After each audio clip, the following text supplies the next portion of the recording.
রাক্ষস বরবাদের আশেপাশেই এই প্রোডাকশনটা, এইটার প্রোডাকশন ডিজাইনটাই একদমই আলাদা। ওনাদের সিনেমা দেখলেই বুঝবেন যে ওনারা টাকার দিকে তাকায় না, অনেক ভালো কিছু করতে চায়।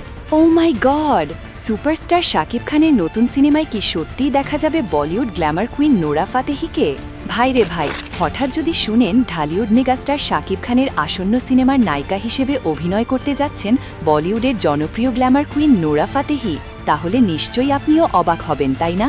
ওয়েল, সম্প্রতি পরিচালক মেহেদী হাসান হৃদয় ঘোষণা দিয়েছেন তার পরবর্তী সিনেমাটি হবে বরবাদ এবং রাক্ষস থেকে সম্পূর্ণ ভিন্ন ধাঁচের।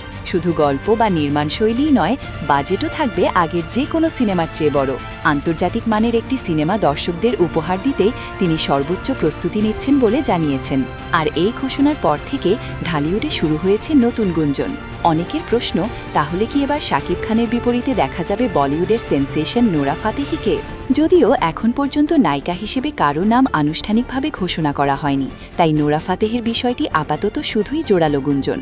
তবে যদি সত্যি শাকিব খান ও নোরা ফাতেহি একসঙ্গে বড় পর্দায় আসেন, তাহলে এটি হতে পারে ঢালিউডের ইতিহাসের অন্যতম আলোচিত জুটি। দেশ বিদেশের দর্শকদের মাঝেও তৈরি হতে পারে ব্যাপক উন্মাদনা। এখন দেখার বিষয়, পরিচালক শেষ পর্যন্ত কাকে নায়িকা হিসেবে ঘোষণা করেন, নোরা ফাতেহি নাকি থাকছে আরও বড় কোনো চমক? আপনাদের কি মনে হয়, শাকিব খান নোরা ফাতেহি জুটিকে বড় পর্দায় দেখতে চান? আপনার মতামত অবশ্যই কমেন্টে জানান।